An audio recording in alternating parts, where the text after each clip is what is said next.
What if I told you there is a vegetable growing right here in America that smells exactly like peanut butter? Or another that looks like alien eggs but tastes like cucumber with a citrus twist? You have seen carrots, potatoes, and broccoli 100 times.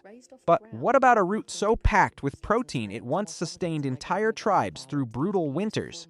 Or a squash so strange in shape that the first person to describe it thought yet nature had made a mistake? The USA is not just home to classic crops.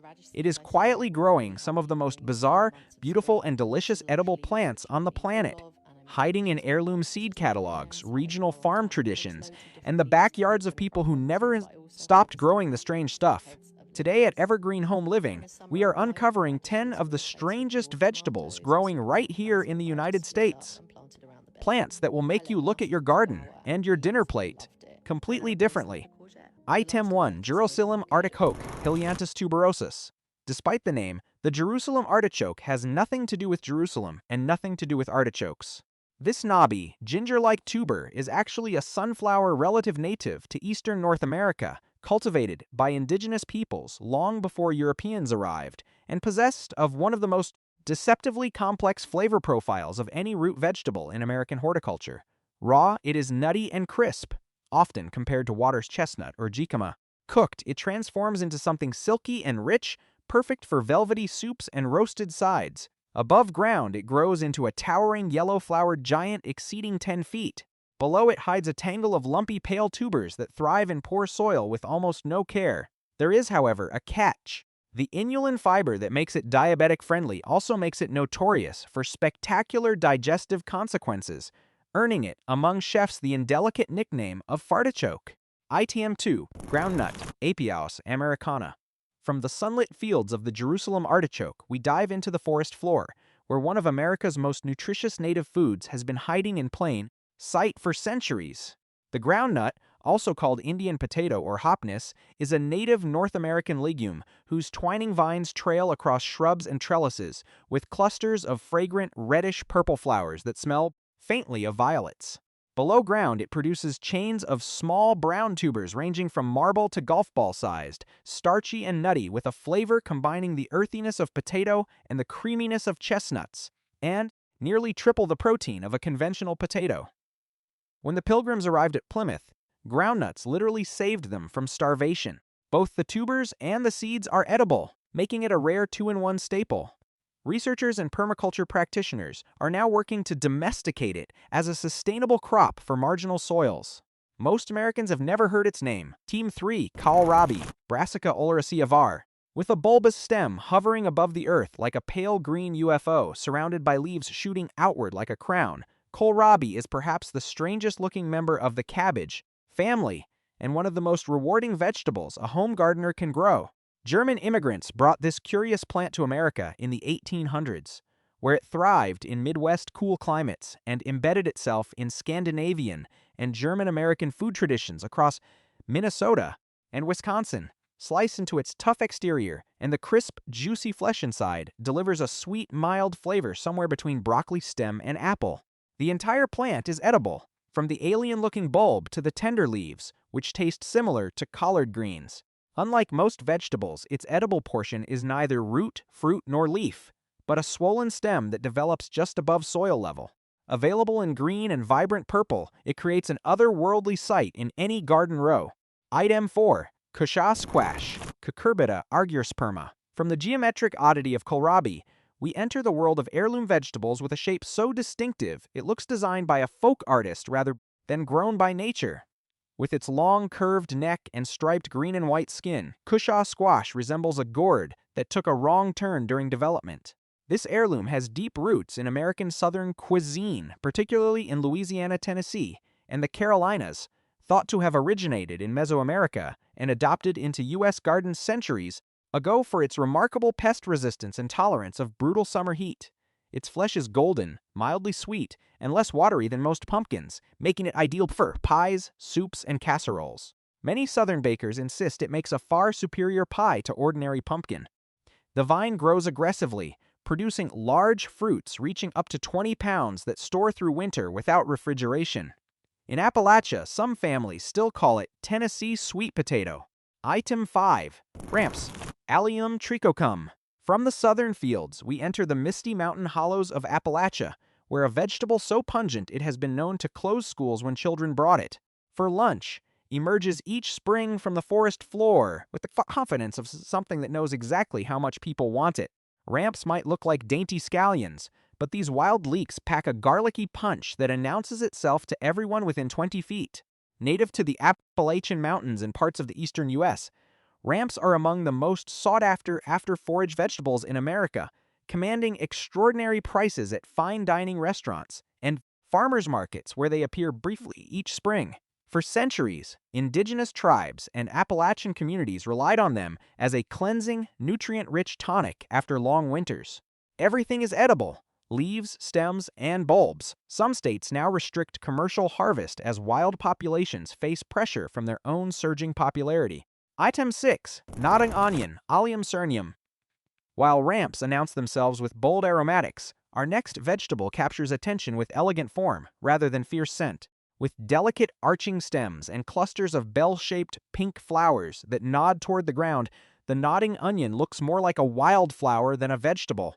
Yet this native allium, found across much of North America, from rocky outcrops to prairie edges from New York to California, has been used for centuries as both food and medicine. Indigenous peoples crushed the bulbs for flavoring, used the leaves in teas, and applied the plant topically to treat infections and wounds. The entire plant is edible with a mild garlicky onion taste perfect for sautés, compound butters, and pestos. Long green leaves can be snipped like chives.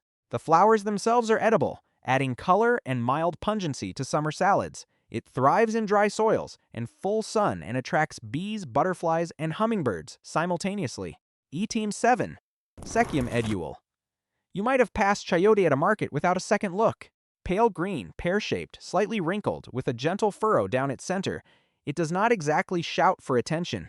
But this quiet vegetable is a powerhouse of versatility, and while often associated with Latin American cuisine, it grows wild in parts of Texas, Louisiana, and Florida, woven deeply into local food traditions. It climbs on vines like a cucumber, producing dozens of tender fruits tasting like a cross between zucchini and jicama, crisp, mild, and refreshingly juicy.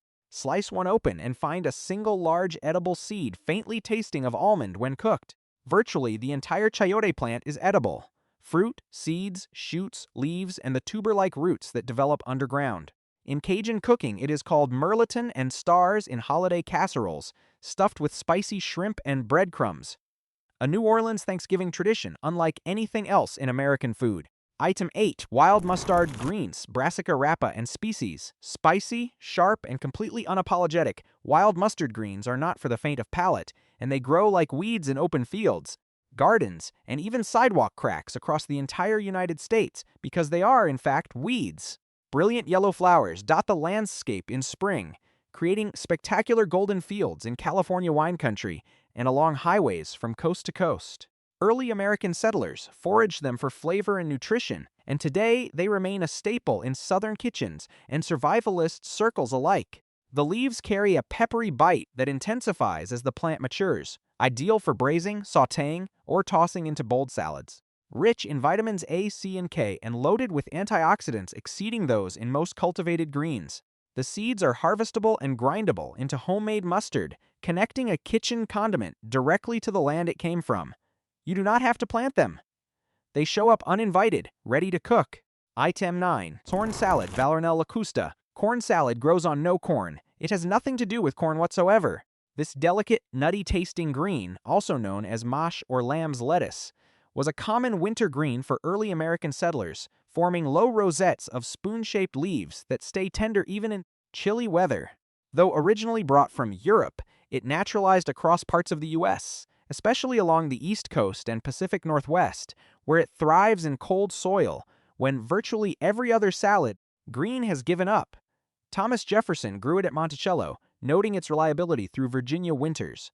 Its flavor is mild, buttery, and slightly earthy, with a distinctive velvety texture that made it popular among European aristocracy, before it became a pioneer staple. Today, ambitious market gardeners are rediscovering it for off-season growing when the premium for fresh local greens is at its highest and the competition from other growers essentially disappears. ITM 10. Moke's melon. Melothria scabra, our journey through America's strangest vegetables, ends with something so small, so improbable, and so immediately delightful that it produces the same reaction in virtually every person who encounters it for the first time: pure, uncomplicated joy. Mouse melons, also called Mexican sour gherkins or cucamelons, look exactly like watermelons shrunk to the size of a grape, their skin striped in miniature green and white precision. Bite into one, and the inside delivers the coolness of cucumber with a bright citrusy tartness that surprises every first-timer. Native to Central America and embraced by American gardeners in warm regions from Texas to California, their vines grow quickly on trellises, producing dozens, sometimes hundreds, of fruits per season. Highly pest-resistant, drought-tolerant, and perfect for small gardens or urban spaces. Tossed into salsas, scattered through grain bowls, muddled into summer cocktails, or simply jarred into tangy pickles. Mouse melons are tiny in size and enormous in personality, the perfect finale to any tour of America's most wonderfully strange vegetables. 10 vegetables, all of them growing right now somewhere in the United States, all of them extraordinary, and most of them unknown to the majority of American gardeners and cooks who would love them if they only knew they existed. The strange stuff is always worth growing. It starts conversations at the farmer's market, surprises guests at the dinner table, and connects a garden to a history and a geography that the familiar vegetables cannot reach. Which of these strange vegetables blew your mind the most? Have you grown or tasted any of them? Drop your experience in the comments. We read everyone. If this episode made you want to order seeds for something completely new, please like, subscribe, and share it with a fellow gardener who thinks they have already grown everything worth growing. This is EverGreen Home Living, signing off.